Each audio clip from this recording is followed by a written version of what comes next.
ចាជំរាបសួរនាងខ្ញុំឈ្មោះហ៊ុនឆេងគាជាប្រធានសហគមន៍តំបន់ការពារធម្មជាតិទួលនាងសាវផ្លូវលួងតាមពិតប្រឈមច្រើនណាទី1ពេលទៅល្បាតយើងជាស្ត្រីគណៈកម្មការក្នុងជួរគណៈកម្មការនោះមានដល់តែ9នាក់អញ្ចឹងស្រីតែយើងមួយទី1ពេលដែលយើងឈឺបាត់ដៃបាត់ជើងទី2យើងមានភាពរអាខ្លាចយើងមិនទុកចិត្តគេជាប្រុសច្រើនការងារសហគមន៍ខ្ញុំ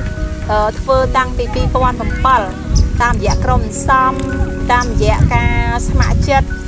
ដល់ពេលមកថ្ងៃទី3ខែ8 2020នេះខ្ញុំបានជាប់ឈ្មោះជាប្រធានសហគមន៍តំបន់ការពារធម្មជាតិទួលនាងសាវផ្លូវលួង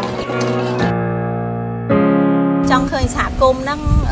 ឲ្យមានភាពរីកចម្រើននៅក្នុងសហគមន៍ទី1ចង់ឃើញធនធានធម្មជាតិមិនថាសត្វមិនថាត្រីមិនថាព្រៃឈើចង់ឲ្យមានច្រើនកើនមកច្រើនដើម្បីឲ្យកូនចៅជំនាន់ក្រោយគាត់ស្គាល់អាបានចូលលេខកីឡាមែន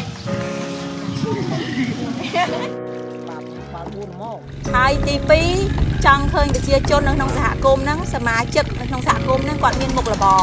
មួយដែលស្របច្បាប់មិនទៅកាប់ព្រៃមិនទៅរកបទល្មើសមិនចំណាក់ស្រុកហើយគាត់រត់នៅហ្នឹង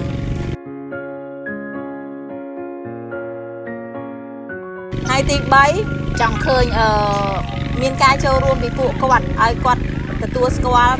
ថានៅក្នុងសហគមន៍យើងហ្នឹងមានជីវៈចម្រុះដែលអាចរកមកគាត់មានប្រាក់ចំណូលឧទាហរណ៍បើយើងកើតអេកូទេសចរពួកគាត់អាចនាំភ្ញៀវឬក៏ធ្វើម្ហូបហើយក៏ដឹកទូកសេវាដឹកការពីមុនហ្នឹងចង់លាឈប់ម្ដងដែរប៉ុន្តែដោយសារមានការជំរុញពីគ្រួសារនិងអ្នកជុំវិញខ្លួនគាត់មកគាត់ទៅវាថាបងខ្ញុំហត់ណាខ្ញុំមកដែរធ្វើអញ្ចឹងអីអញ្ចឹងខ្ញុំថាអត់ទេអូនឯងទៅធ្វើឲ្យដល់ទីបញ្ចប់អញ្ចឹងព្រោះបាទព្រោះយើងដឹកនាំភូមិនេះឲ្យយើងឲ្យសហគមន៍យើងរីកចម្រើនតើយើងខំប្រឹងពីយើងខ្លួនឯងទៅបាទភូមិកម្រមានអ្នកស្ម័គ្រចិត្តធ្វើពួកគាត់មានភាពខ្មាស់អៀនច្រើនហើយទី2កម្រិតកបបធម៌របស់គាត់នៅទៀតមួយទៀតគេមិនសូវឲ្យតម្លៃគាត់តាំងពីយើងផ្សព្វផ្សាយពី gender មកស្ត្រីមានការចូលរួមច្រើនព្រោះគាត់យល់ដឹង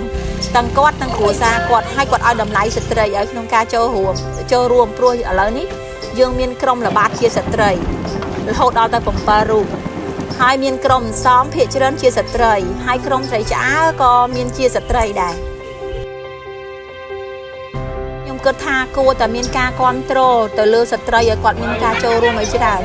ឧទាហរណ៍ដូចខ្ញុំចឹងនៅជួរក្នុងគណៈកម្មការ9នាក់មានស្រីតែម្នាក់អញ្ចឹងខ្ញុំអត់សូវមានភាពក្លាហានក្នុងការនិយាយទេនិយាយទៅខ្លាចខុសប៉ុន្តែបើមានស្ត្រីច្រើនមានការចូលរួមសម្រាប់ចិត្តច្រើនសូមលើកទឹកចិត្តឲ្យស្ត្រីគ្រប់រូបយើងត្រូវតែមានភាពក្លាហានឧបសគ្គអស់ហ្នឹងអាចក្លាយជាឱកាសរបស់យើងខ្លួនយើងដូចនេះខ្ញុំផ្ទាល់ពីមុនខ្ញុំធ្លាប់គិតថាចង់ឈប់ប៉ុន្តែបន្ទាប់ពីយូរទៅឧបសគ្គអស់ហ្នឹងរលាយបាត់នាងខ្ញុំក្លាយជាឱកាសជាពិសេសស្ត្រីយើងទាំងអស់គ្នាត្រូវតែតស៊ូដើម្បីខ្លួនយើងទាំងអស់គ្នានិងសហគមន៍